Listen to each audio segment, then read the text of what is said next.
Neste episódio, vamos falar sobre luxo, algoritmo, AI e diferenciação. E o convidado de hoje é Carlos Ferreirinha. Ele é a principal referência no empreendedorismo inspirado pelo luxo na América Latina. Como presidente da MCF Consultoria, atua em gestão estratégica e pensamento inovador em empresas de diversos segmentos, no Brasil, Portugal, demais países da América Latina e também na África. É cofundador da Bento Store e foi o presidente da Louis Vuitton no Brasil. Ferreirinha é conhecido por seu olhar peculiar sobre o luxo, abordando-o não apenas como exclusivo para marcas de alto valor, mas como uma possibilidade de diferenciação em qualquer segmento. Como palestrante e conferencista reconhecido, ele inspira as pessoas com suas visões sobre os negócios de luxo e gestão aplicada ao luxo, bem como a influência desta disciplina em outras áreas dos negócios. Além disso, foi o idealizador do Atua Luxo, a primeira e maior conferência global do negócio do luxo no Brasil. Também é autor do livro O Paladar Não Retrocede. Ferreirinha, seja muito bem-vindo. Muito obrigado, Maurício. Um imenso prazer participar aqui com você, a quem eu admiro tanto há tantos anos. Então é realmente um prazer e uma gratidão. Muito obrigado. Eu que agradeço a aceitação do convite. Uma alegria te ter hoje no Podbrand. Entrando no tema.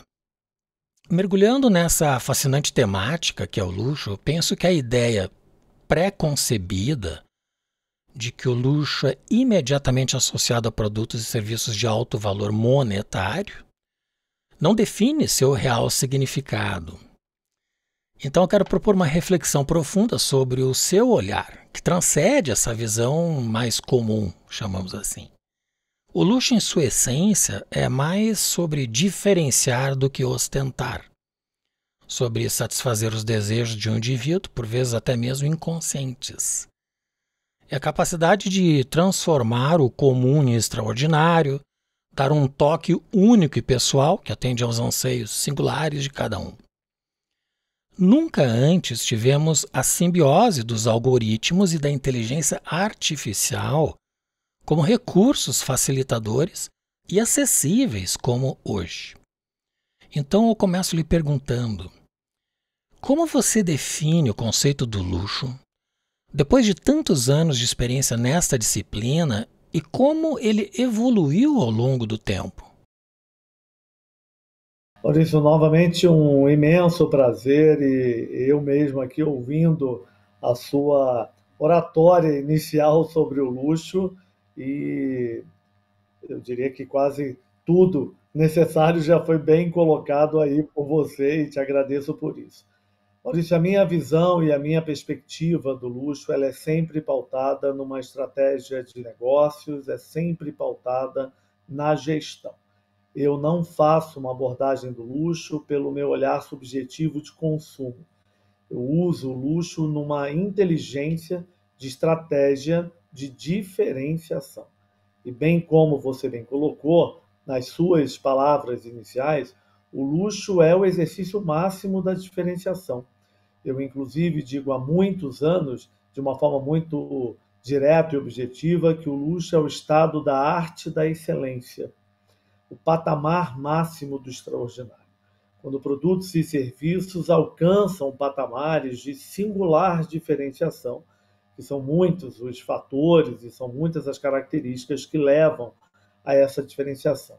Então, uma vez que eu considero o patamar máximo do extraordinário, e aí são muitas as características que levam a esse patamar, essa singularidade, essa unicidade, esse exercício máximo da diferenciação, eu diria para você que o luxo ontem, hoje e amanhã, ele tem isso como as premissas fundamentais.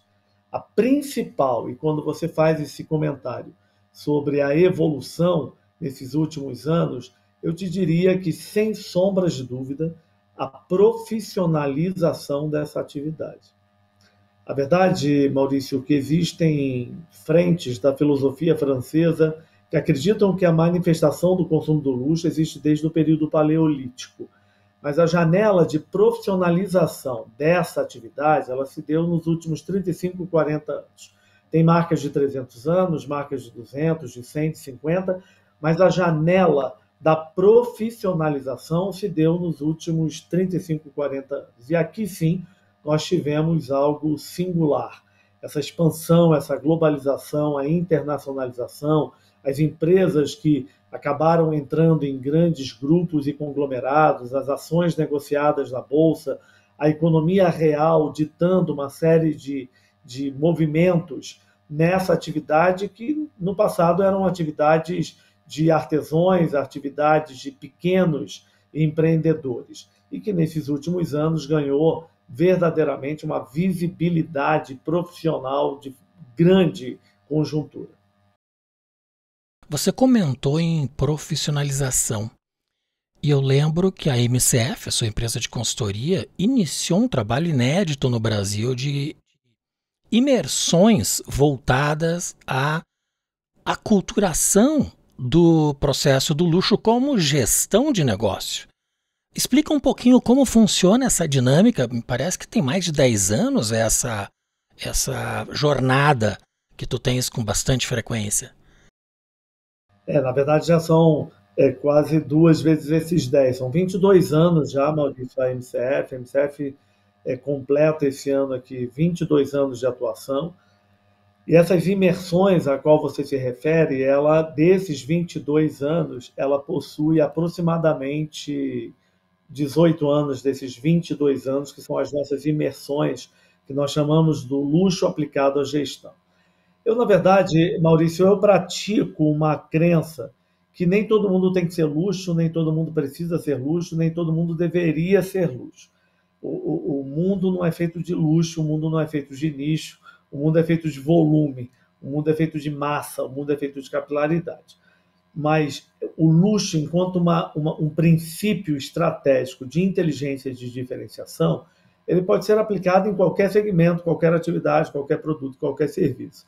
Então, eu utilizo uma crença a qual eu desafio qualquer segmento, qualquer atividade, produto, serviço que não possa se beneficiar da estratégia de inteligência da gestão do luxo.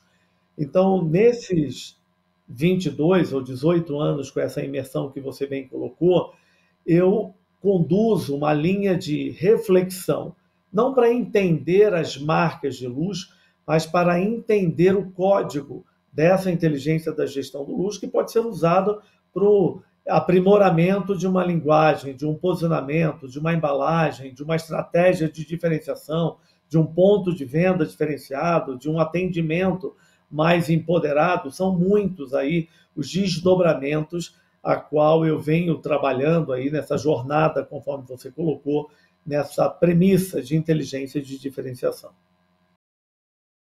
Eu lembro que numa edição do Atua Luxo, um dos convidados palestrantes que tu trouxeste foi um chefe indígena dos Estados Unidos, que era o líder da região onde está o Grand Canyon, me parece, né? E isso está relacionado à minha segunda pergunta, que é como o luxo se manifesta em produtos e serviços não necessariamente de alto valor monetário, que uma visita no Grand Canyon certamente não é um ticket exorbitante, mas é um luxo de experiência, né? Conta um pouco sobre essa experiência e como é que tu conheceu esse líder indígena lá. Gente, extraordinário você ter lembrado desse fato e desse momento.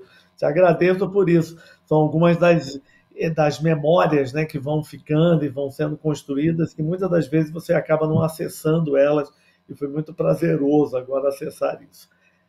Acho que tem um primeiro ponto, Maurício, que todo produto e serviço que dialoga com o luxo, ele terá um valor diferenciado, e são algumas razões que colocam esse valor num patamar diferenciado.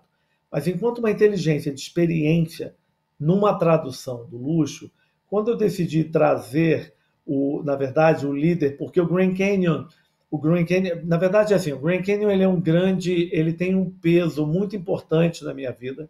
Eu sou fascinado pelo Grand Canyon, já estive algumas vezes no Grand Canyon e ele sempre representou para mim um escapismo, uma fuga muito significativa. E o Grand Canyon, ele na verdade, ele é uma reserva que ainda é totalmente nas mãos de uma tribo indígena. O primeiro ponto é que a reserva do Grand Canyon, apesar, evidentemente, que ter ali ser um parque nacional, ele tem uma reserva indígena responsável por aquele parque, por aquele destino.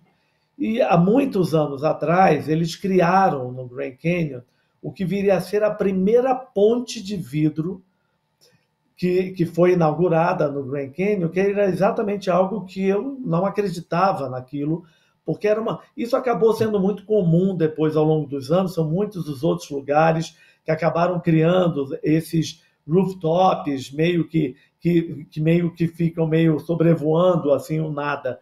Mas esse exercício, que ele até hoje é muito emblemático, porque você imagina no meio daquele canyon, no meio daqueles vales montanhosos, uma ponte de vidro foi inaugurada ali.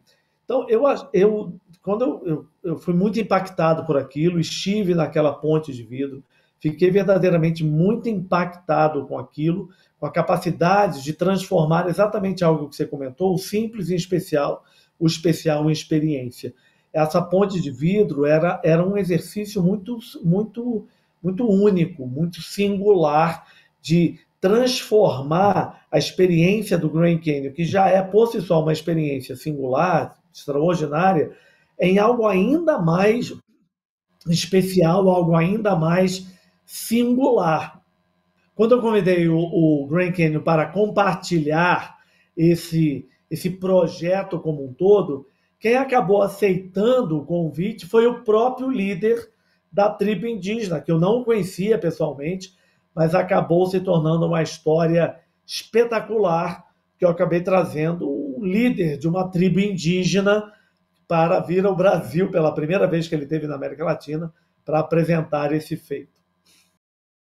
Eu fiquei também impactado. Daí a minha lembrança, eu nunca mais esqueci, foi uma demonstração de liderança dele em relação à modernidade. Eles foram precursores com essa metodologia da ponte suspensa, ou uma passarela suspensa com o fundo de vidro. Inclusive um pouco assustador, né? No primeiro momento, caminhar a uma altura tão grande, enfim, imaginando que aquele vidro vai quebrar. Era um desafio de tudo, né? Porque era um desafio emocional, era um desafio em cima das suas próprias resistências, né? O medo natural de tudo isso, mas acima de tudo um trabalho de engenharia, um trabalho de particular arquitetura fascinante. Então tudo aquilo para mim reunia um conjunto de ativações, de percepções, de transformação do básico que eu julguei na época que era muito oportuno para inspirar como um dos temas do atual luxo. Foi muito bom, muito feliz, na verdade, de você trazer esse assunto. É o uso inteligente da natureza em benefício de uma tribo que vive numa reserva indígena. E certamente a receita do turismo lá Exatamente. ajuda a dar sustentação para essa tribo, né? Exatamente, é totalmente inclusiva. É.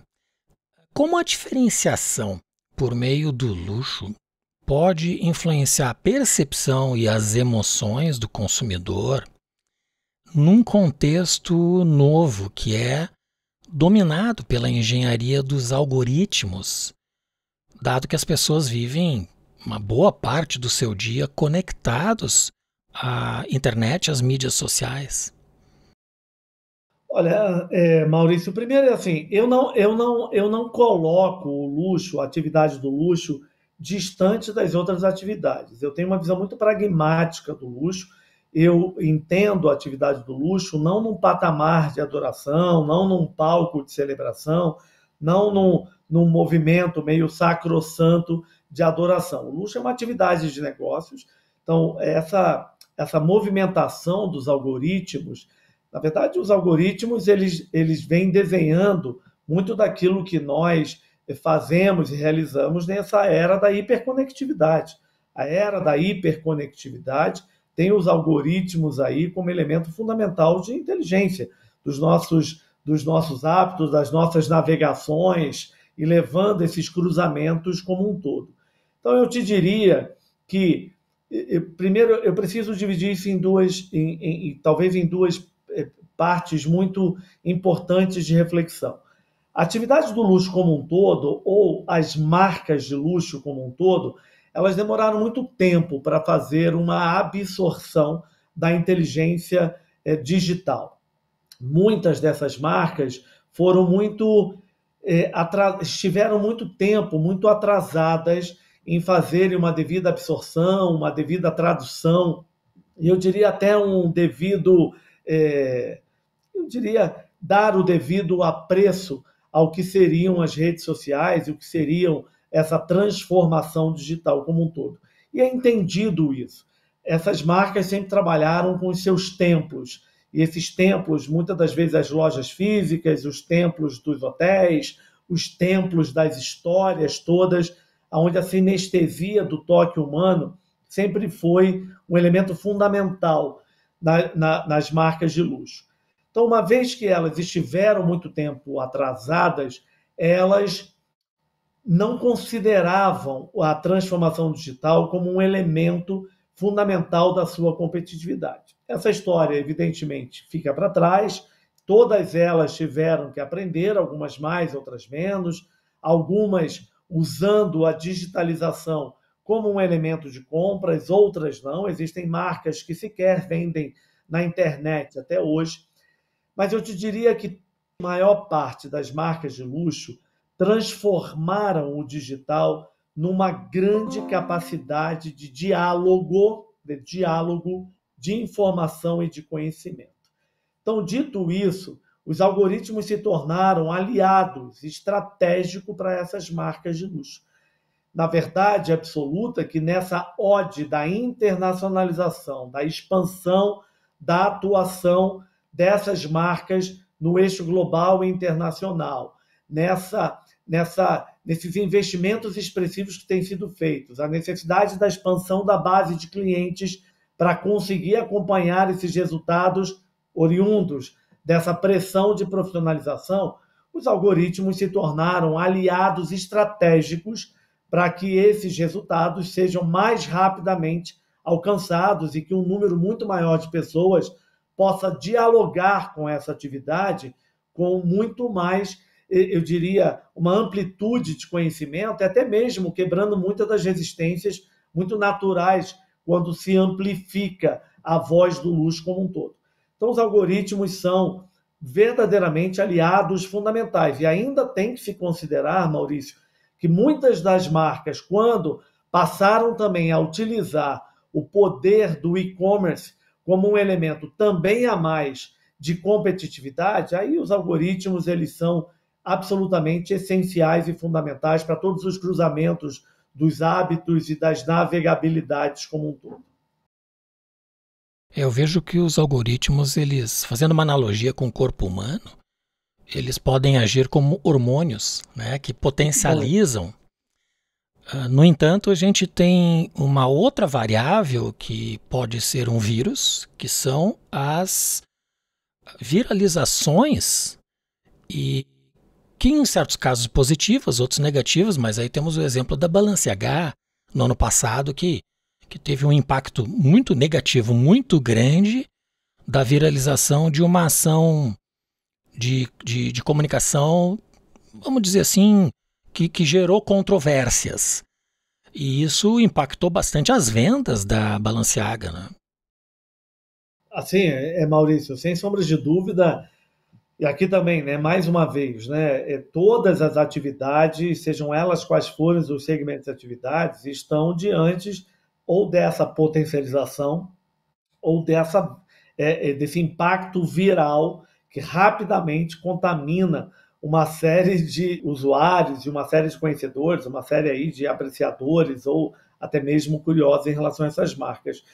São muitas as marcas que já passaram por situações como essas. A própria Gucci, alguns anos atrás, teve uma situação muito complicada de um desfile que ela fez uma linguagem artística onde se criava uma analogia, ou pelo menos dava-se a percepção de que aqueles modelos usavam uma moda que tinha sido feita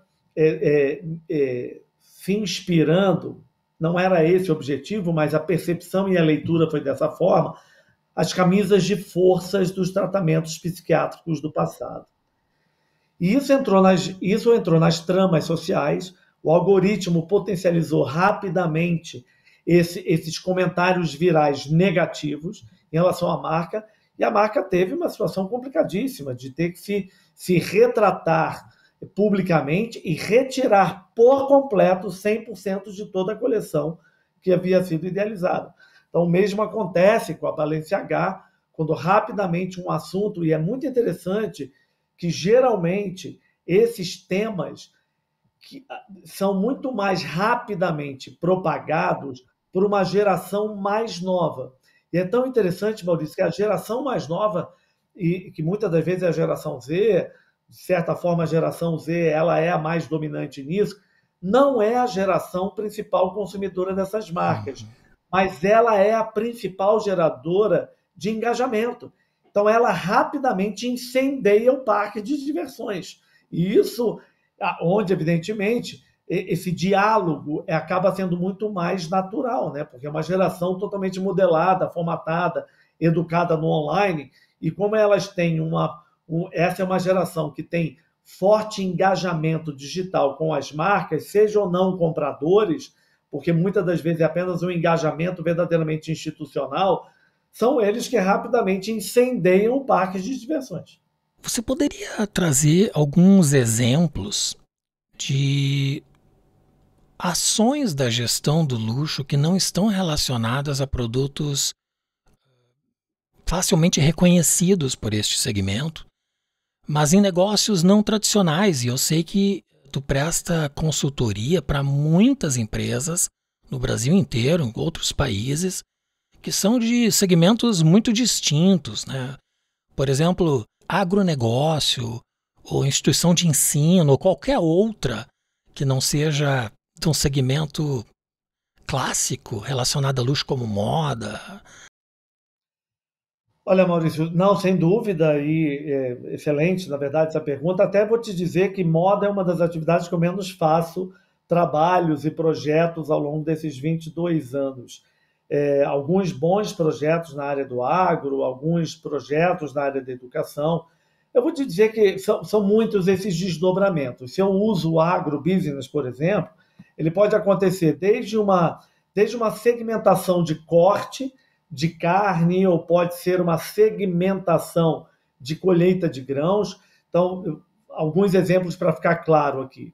Você tem as empresas que lidam no agrobusiness, na área da pecuária, por exemplo, você tem aquilo que é chamado dos cortes mais nobres. E os cortes mais nobres, eles podem ser trabalhados numa segmentação mais elevada, eles podem ser trabalhados numa distribuição mais seletiva, eles podem ser trabalhados numa embalagem mais especial. Então, eu posso usar aqui alguns exemplos ao longo dos anos, e que não necessariamente são projetos nossos, mas ao longo dos anos você teve Perdigão Ouro, você teve Sadia Premium, você teve as próprias marcas de volume, que são marcas totalmente inseridas aí no agro, trabalhando segmentação, estratificação, embalagem de forma diferenciada, distribuição pontual. Alguns momentos você pode fazer isso por exemplo, café. O Brasil é o maior produtor e o maior exportador de café mundial. Mas tudo aquilo que é considerado o café mais premium, que ele vem de uma colheita diferenciada, que ele vem de uma segmentação diferenciada, que ele vem de um solo diferenciado, que ele vem de um momento específico do ano que favoreceu uma colheita mais especial, que acabou tornando o grão ainda mais especial. Parte desse grão especial brasileiro, ele é segmentado de forma, num posicionamento premium, que aqui não seria um luxo, mas é um diálogo dessa pílula do luxo, desse diálogo da diferenciação, e muito disso é utilizado na exportação. Então, um exemplo muito claro e muito fácil de entender e da forma que você pede para ilustrar. Se nós pegarmos a Nespresso é, por si só, uma segmentação premium, que muitas das vezes é entendida como luxo, mas é uma segmentação premium do grupo Nestlé. A Nespresso é uma das maiores consumidoras do café brasileiro, mas ela só compra, ela só acessa o café brasileiro mais premium. Então, ela utiliza a segmentação desse grão de café num posicionamento diferenciado e faz uso desse café mais premium para entrar no seu universo evidentemente, de uma marca de café que trabalha isso num patamar diferenciado. E no mesmo que pode acontecer na educação, Maurício, evidentemente que aí nós estamos usando uma linguagem mais da educação privada, aonde se diferenciam por escolas que trabalham desde um espaço diferenciado, de tecnologia diferenciada disponível para os seus alunos, evidentemente formação ainda mais exclusiva e diferenciada do seu corpo docente.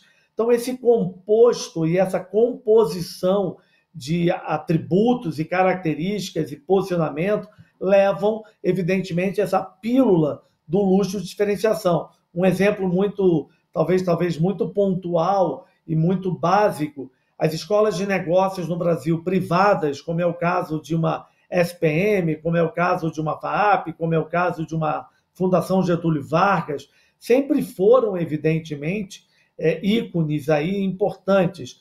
Mas, nos últimos anos, uma entidade de ensino como o INSPER se tornou num patamar ainda mais elevado de posicionamento, de diálogo, de espaço, de campus, de tecnologia, de formação do seu corpo docente, colocando o INSPER numa posição muito diferenciada do diálogo, da atratividade, do diálogo, eu diria até da dificuldade de ser aprovado, que pode ser uma dificuldade desde do seu currículo, pode ser uma dificuldade, inclusive, da possibilidade que você tem que ter financeira, porque o INSPER, por exemplo, mantém uma taxa de participação infinitamente maior do que as outras instituições de ensino.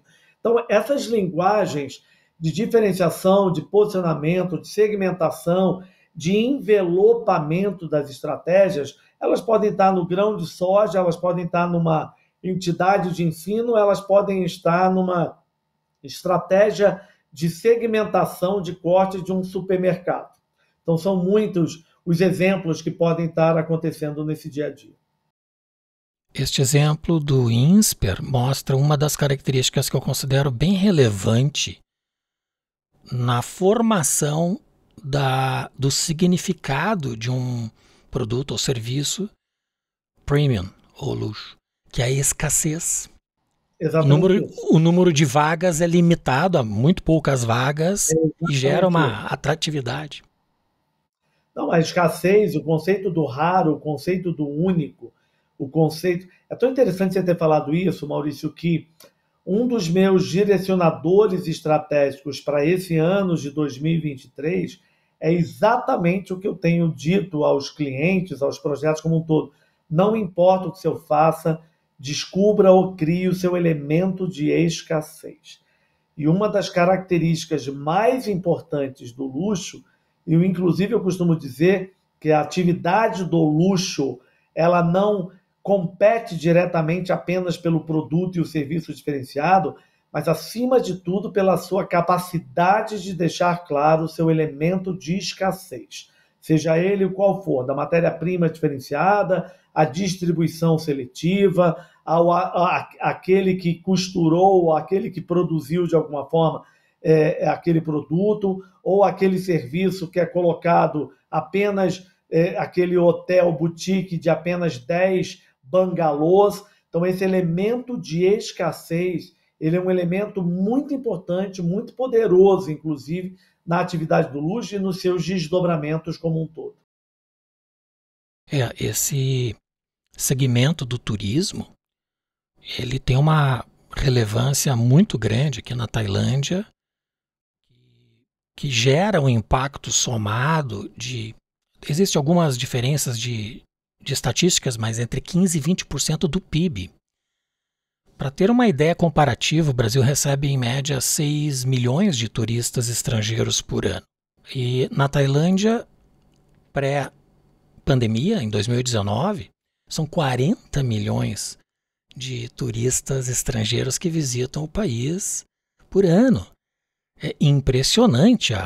Existe uma população de 68 milhões de habitantes, onde mais da metade dessa população transita ao ano de forma dedicada a explorar o país, né? Cultura, culinária.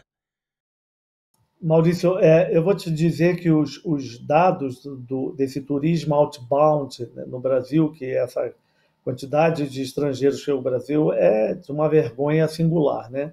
O Brasil ele exerce um poder e um fascínio na cabeça das pessoas no mundo inteiro. O Brasil ele está sempre habitando as vontades e os desejos e os sonhos em todos os lugares do mundo das pessoas visitarem o Brasil. Só que no final nós temos muitas dificuldades desse exercício organizado, dessas estratégias, evidentemente são muitos os nossos problemas de infraestrutura. Você usando a Tailândia como um exemplo, mas se nós usarmos aqui do lado da América Latina, na época que a Argentina, né, era uma economia interessante, um país num momento muito singular, Buenos Aires, sozinha, atraía mais turistas que o Brasil inteiro.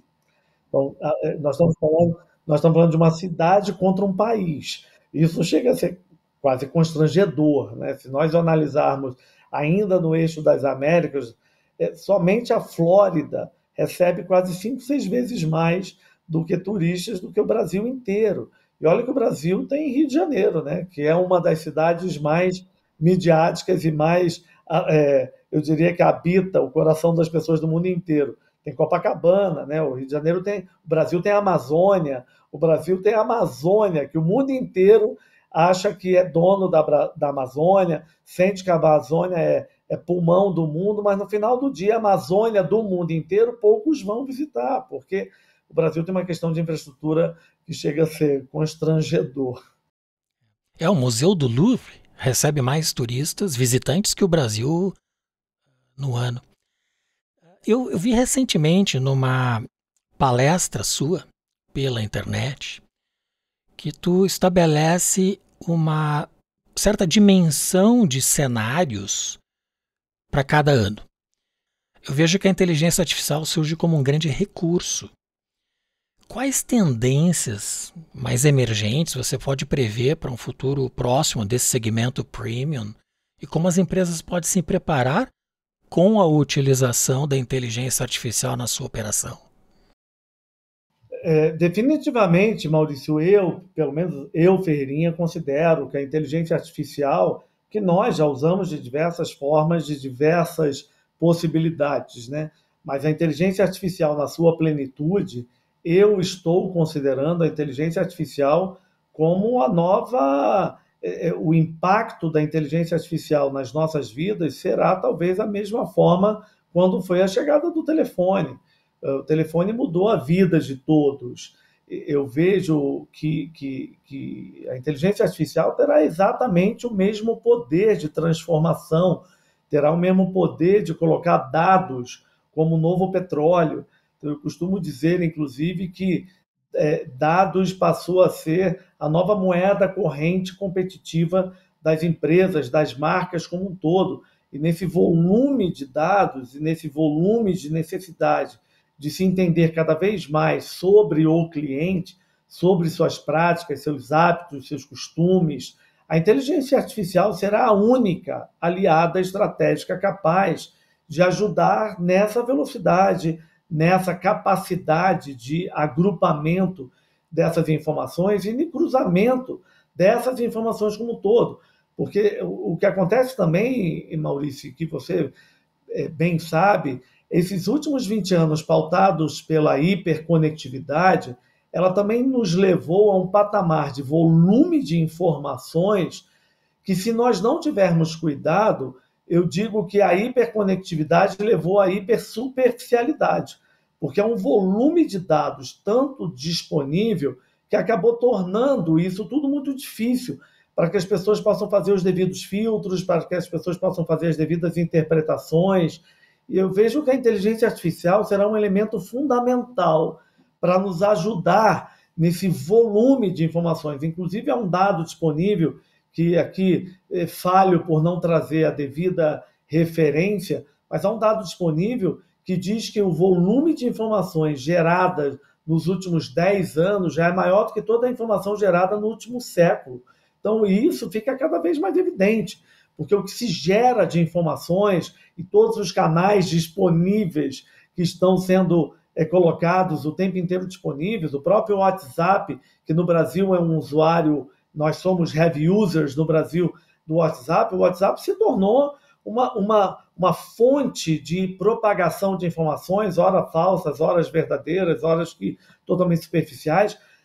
Mas eu vejo que a inteligência artificial ela será fundamental para traçar caminhos, ajudar tomadas de decisões, clarear esse universo de informações cada vez mais volumosas e, acima de tudo, se tornar uma aliada fundamental na inteligência do comportamento de consumo e que nós precisamos cada vez mais entender cada vez mais das pessoas, dos clientes de uma forma geral.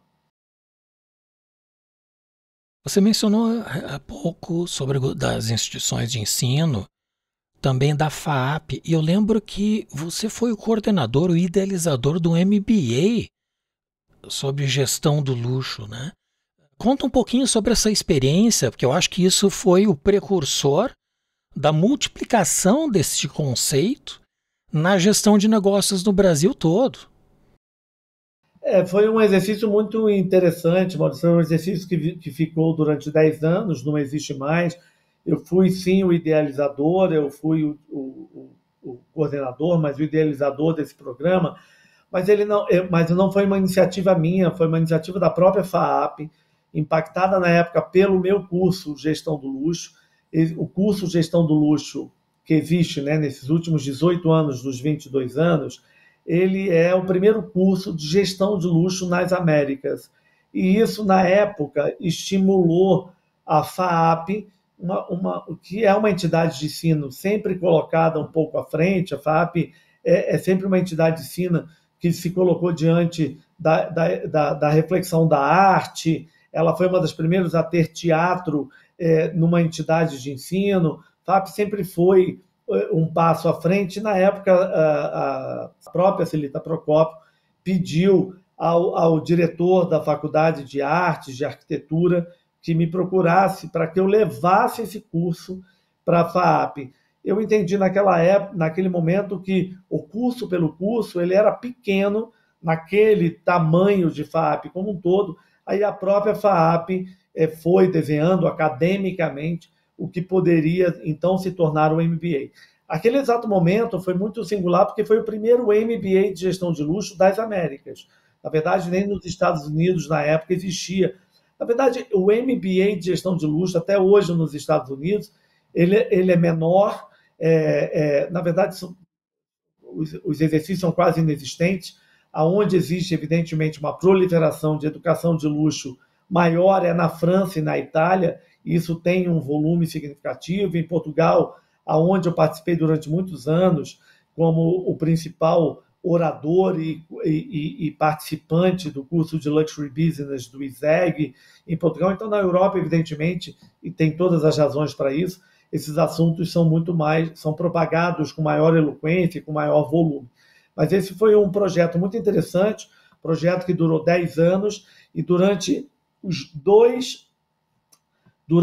dois primeiros anos, o curso Gestão de Luxo da FAAP foi o curso mais procurado da FAAP e foi o curso de melhor resultado para a FAAP na relação aluno-resultado. Então, foi um exercício muito singular, foi um exercício precursor e foi um exercício que deu uma voz de autoridade, uma voz de seriedade, uma voz de profissionalização para o luxo naquele momento, que era um momento bem particular aí dessa janela de profissionalização também do luxo no Brasil.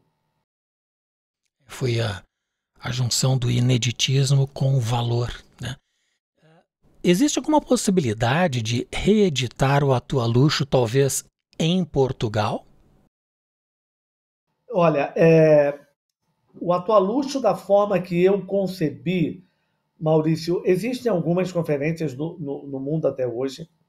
O Atua Luxo, da forma que eu concebi, eu diria para você que eu não tenho tanta certeza. Era um evento de 3 dias, um evento onde eu trazia aproximadamente entre 22 a 28 conferencistas internacionais, 350 pessoas participando.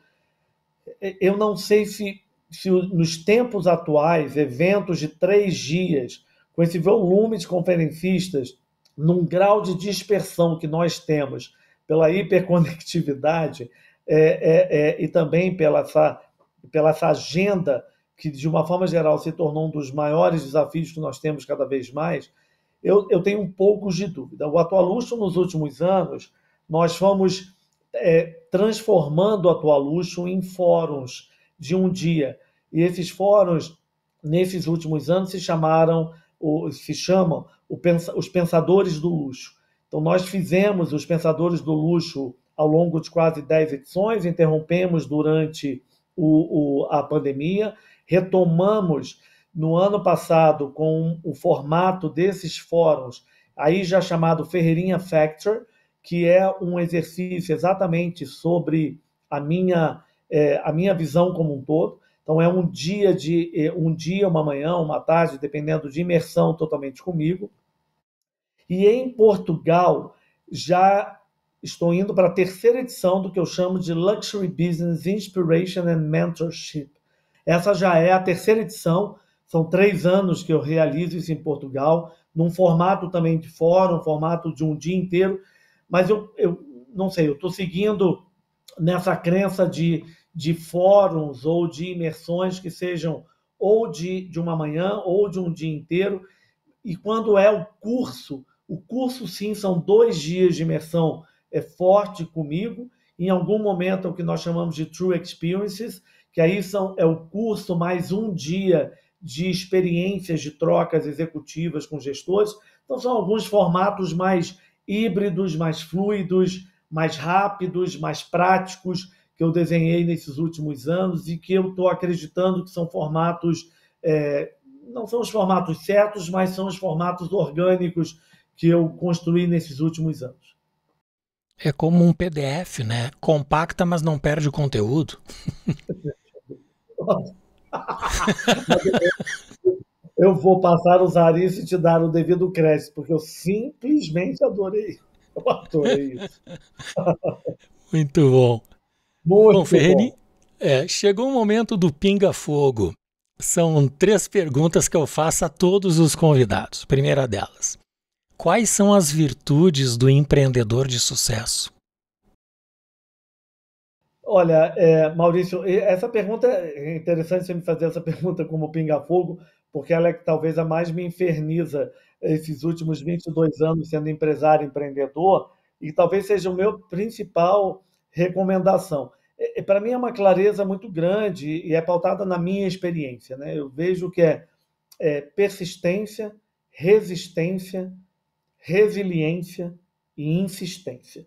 Eu costumo usar essas quatro, eu diria que esses meus 4 pilares é persistência, resistência, insistência e resiliência. A vida de um empreendedor, ela é uma vida que é uma vida de um eu costumo dizer que é um eletrocardiograma, né? Uma esquizofrenia. Hora você acha que você vai morrer, hora você está no momento excelente, hora você está no momento de cautela. Então, ela demanda uma resistência, uma resiliência, e muitas das vezes, não somente a persistência, mas a insistência, porque ela passa também a ser um exercício importante. Então, eu diria que esses 4 são inegociáveis: persistência, insistência, resistência e resiliência. O que diferencia os sonhadores dos fazedores? É interessante, Maurício. Na verdade, assim, eu tenho uma dificuldade de desassociar o sonhador e do fazedor. Os empreendedores mais bem-sucedidos são aqueles que se permitem ao sonho, que se permitem ao abstrato, que se permitem à aventura, que se permitem verdadeiramente a essa excitação, mas não existe a possibilidade de empreender sem garantir essa fazeção, né? Esse termo não existe. O fazer, o executar, o implementar, com essa parcela do sonho, da excitação, do tesão, da paixão, ela é poderosa, ela é muito poderosa. Mas talvez um dos grandes desafios do empreendedorismo é porque muitas das vezes o empreendedorismo ele é pautado por uma parcela muito mais forte do sonho, por uma parcela muito mais forte desse lúdico, desse abstrato, e, na verdade, isso, quando ele não está no equilíbrio, ele passa a ser um grande desafio, porque ele traz rapidamente angústia, frustração, e é uma necessidade de um exercício contínuo. O empreendedorismo ele demanda disciplina, demanda foco, demanda driblar esses obstáculos continuamente.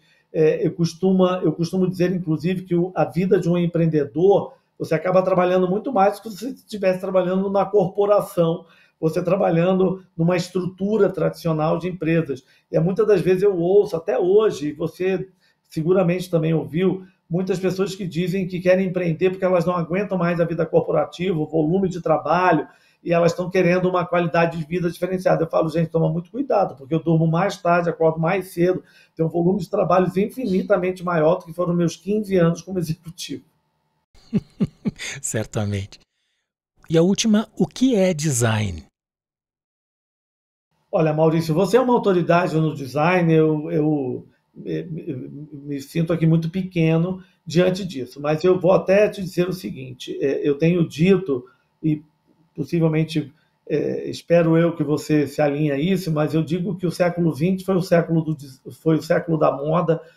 A moda teve um impacto muito importante durante o século XX, ela entrou em todas as atividades, ela entrou nos bens comuns, ela entrou nos carros, ela entrou no imobiliário. A moda foi um elemento muito importante, ela ganhou tentáculos para uma série de outras atividades além da atividade da moda tradicional.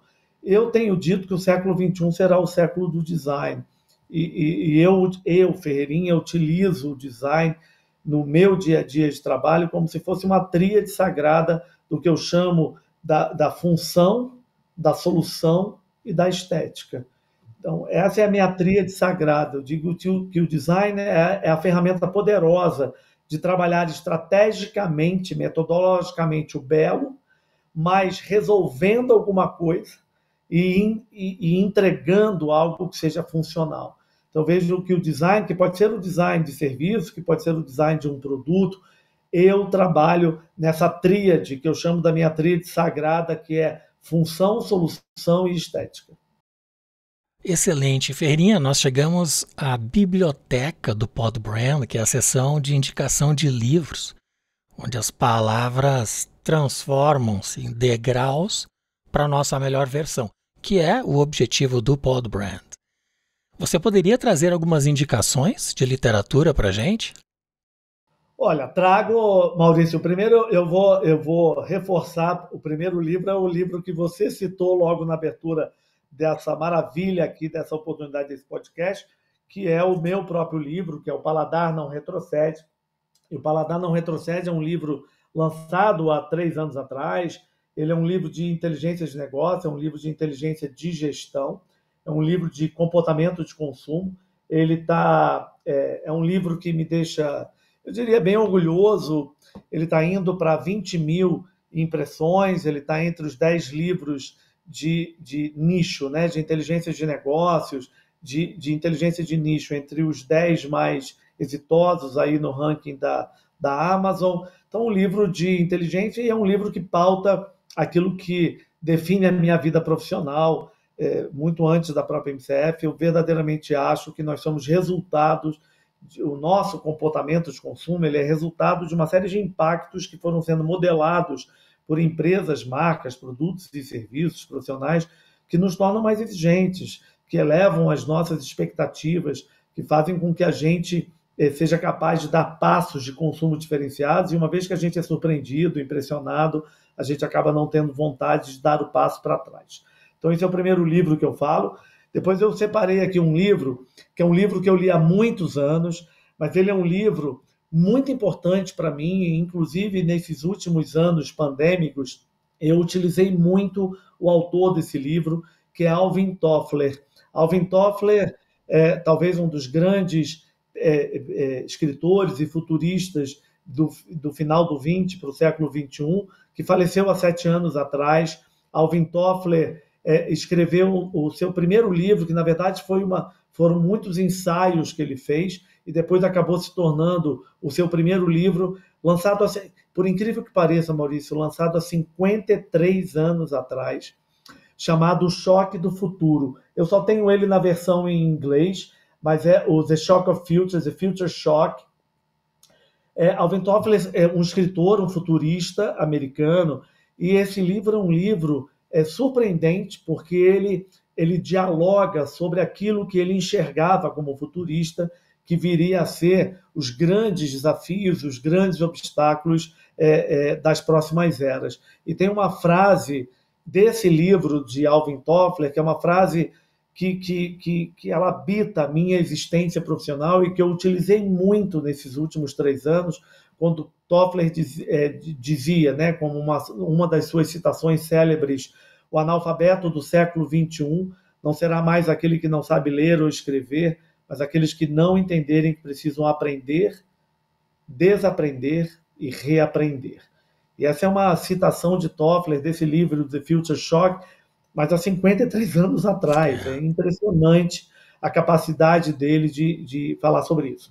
O meu segundo livro é de um escritor que eu sou verdadeiramente fã absoluto. Ele é um escritor, evidentemente, entre os mais lidos do mundo, que é o Sandel, que tem um dos livros clássicos, que é o da Justiça. Esse é um livro que eu li recentemente, que é A Tirania do Mérito, o que aconteceu com o bem comum. E A Tirania do Mérito, ele é um livro então, desse escritor chamado Sandel, Michael Sandel, centralizar aqui para ficar um pouco melhor, Michael Sandel, que escreveu esse livro, A Justiça Maravilhosa.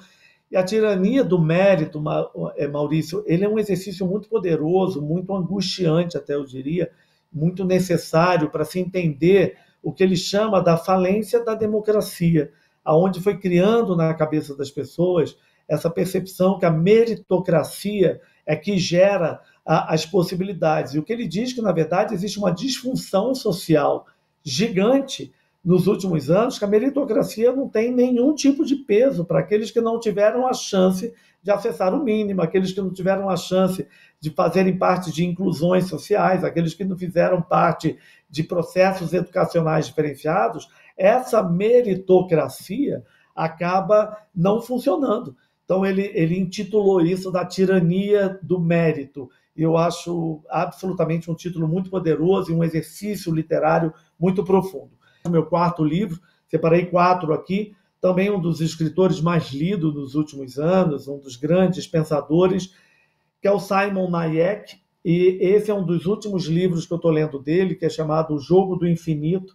E O Jogo do Infinito, do Simon Sinek, desculpa, que eu gosto bastante. Primeiro que eu gosto bastante do Simon, ele é brilhante da forma que ele cria, né, as suas reflexões.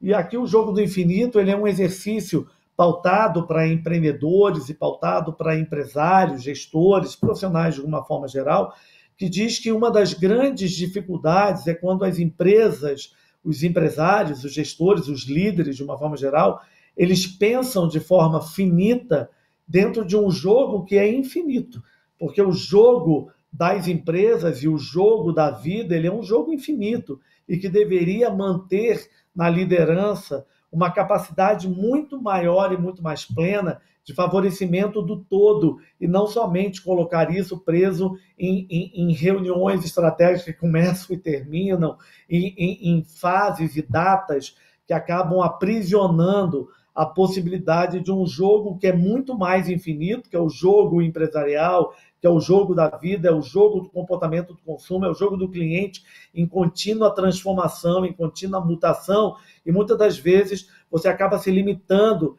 dentro desse finito, aonde o consumidor do outro lado é muito mais fluido, muito mais orgânico, e as mudanças e as transformações mercadológicas fazem com que nós deveríamos pensar de forma muito mais, de forma infinita, num jogo que muitas das vezes nós estamos jogando de forma finita. Eu gosto muito também do Simon Sinek, eu tenho 3 livros dele. O Comece pelo Porquê, que foi o primeiro, né, de uma sequência. Que interessante também você comentar do Alvin Toffler. Eu assisti há uns 100 anos atrás, ele pessoalmente em São Paulo, numa conferência da HSM. Olha que coisa maravilhosa. Eu teria tido eu verdadeiramente, talvez é uma das coisas que eu olho para trás e falo, meu Deus do céu, por que eu não fui atrás desse indivíduo em qualquer lugar para conseguir assisti-lo pessoalmente? Porque eu sempre considerei Alvin Toffler um dos grandes pensadores modernos. Muito bom. Só reforçando, todos esses livros vão ter um link aí embaixo na descrição do vídeo, e também para aqueles que nos assistem pelas plataformas de áudio, no site do Podbrand, na página Livros, vai estar o nome do Carlos Ferreirinha e neste link todos os livros indicados por ti. Eu tenho ainda uma última pergunta da Mara Darot, que é empresária e cofundadora da consultoria AlloX, com foco em redesenhar o estilo de vida, e que esteve em nosso episódio da semana passada. Então ela fez para o próximo convidado, sem saber que seria você. A pergunta dela tem uma premissa. Uma vida mais longa traz consigo oportunidades, não apenas para a própria pessoa e para a família, mas para toda a sociedade como um todo. Anos adicionais oferecem a chance de buscarmos novas atividades, explorar novos saberes e lugares, uma nova carreira, um novo negócio, uma nova paixão, negligenciada há muito tempo. Para termos uma longa vida e saudável, precisamos de vitalidade. E ela, quando fala em vitalidade, ela se refere ao estado ativo com força física, mental e emocional. E viver a vida ao máximo e encontrar prazer nas situações diárias. É o poder que dá continuidade à vida. Então agora a pergunta dela, com base nesta premissa. Se você fosse investir agora no seu melhor eu futuro, como ela define a sua melhor versão, a que você dedicaria seu tempo e sua energia? Essa pergunta é simplesmente fantástica. Eu até te digo que eu fico até com a voz embargada e comovido. Eu tenho o tamanho, o alinhamento dessa pergunta ao meu momento atual, assim, sem ter a mínima noção de que essa pergunta seria feita. Eu vou te dizer o seguinte, Maurício, eu tenho empresarialmente, na minha inteligência de mercado, na inteligência daquilo que eu faço, eu tenho dito que, claro que isso não é meu, mas a longevidade ela é evidentemente um dos grandes novos elementos da nossa vida contemporânea. É a primeira vez que existe verdadeiramente uma janela de oportunidade disponível para que a gente viva melhor, com mais saúde, com mais energia, com tudo isso que você bem colocou e nessa pergunta brilhantemente formulada. Eu vou te dizer o seguinte, Maurício, eu olho para mim mesmo e eu definitivamente teria lá atrás, se eu tivesse isso claro, teria lá atrás me preocupado mais com o meu condicionamento físico. Eu acredito que eu, ao longo dos anos, eu me mantive atento ao meu condicionamento emocional, ao meu condicionamento mental. Então, eu me considero um indivíduo atualizado, me considero um indivíduo inquieto, me considero um indivíduo equilibrado, mas um indivíduo que também negligenciou, ao mesmo tempo, uma percepção maior sobre aí a outra parte de condicionamento que ela é fundamental. O condicionamento muscular, o condicionamento tonificado, o condicionamento corporal, e sem sombras de dúvida eu tenho me preocupado mais com isso, tenho investido fortemente mais com isso, tentando encontrar uma dinâmica cada vez mais favorável nessa direção, mas é um déficit grande que eu tenho que também regularizar e equilibrar. Então, definitivamente, para os próximos anos, é a minha, eu diria, uma das minhas grandes prioridades e uma das minhas principais preocupações. Excelente. E qual pergunta você gostaria que fosse respondida para o nosso próximo convidado, independente de quem seja? Olha, Maurício, eu vou te deixar uma pergunta, que é uma pergunta que poucos me fazem e que é uma pergunta que, quando eu me faço, me atormenta profundamente. O que acontece muitas das vezes é quando nós nos projetamos, sejam elas quais forem as razões, como nomes bem-sucedidos profissionalmente, inclusive sendo convidado aqui de forma honrosa para participar do seu podcast, e eu te agradeço muito por isso, mas eu sempre fico, em que momento que as pessoas vão me perguntar, quando eu olho para trás, aonde é que eu não fui bem-sucedido? Aonde que verdadeiramente eu reconheço falhas? Qual o projeto que eu destaco que ficou muito aquém do que eu gostaria, ou até que ficou muito aquém do que o meu próprio cliente teria como expectativa. Então, talvez a minha pergunta é, olhando para trás, seja qual for o seu próximo entrevistado, olhando para trás de forma muito verdadeira e de forma talvez até muito vulnerável, e não é fragilidade, mas é vulnerabilidade e verdade, aonde você destacaria algo que ao longo da sua trajetória profissional você reconhece como falha ou reconhece como muito abaixo daquilo que em algum momento se tinha como expectativa sua ou do cliente, ou seja, qual for a perspectiva que seja vista. Muito bem, será entregue para o próximo convidado no próximo sábado. Ferreirinha, eu quero te agradecer muito, muito obrigado pelo teu tempo, ter dedicado toda essa bagagem ao nosso propósito, que é ajudar as pessoas a alcançarem sua melhor versão, é um projeto voluntário e que tem tido tantos convidados brilhantes e agora celebrando a tua presença. Eu fico muito feliz em lhe reencontrar e de poder contar contigo, com essa ajuda que você está dando a todos nós que estamos procurando melhorar a nossa versão. Obrigado, de coração. Então, obrigado. A gratidão é minha, Maurício. Você sabe da minha deferência, da minha admiração por você. Muitos anos, de forma diretas e indiretas, algumas oportunidades, inclusive internacionais, eu sempre tive em você uma autoridade e uma pessoa, acima de tudo, capaz de se relacionar com o outro, que é uma das características, às vezes, cada vez mais raras. Então, eu te agradeço sinceramente por essa oportunidade, mas, acima de tudo, por sua deferência. E isso tem um peso muito grande. Muito obrigado, Ferreirinha. É uma honra te ter hoje no Pod Brand.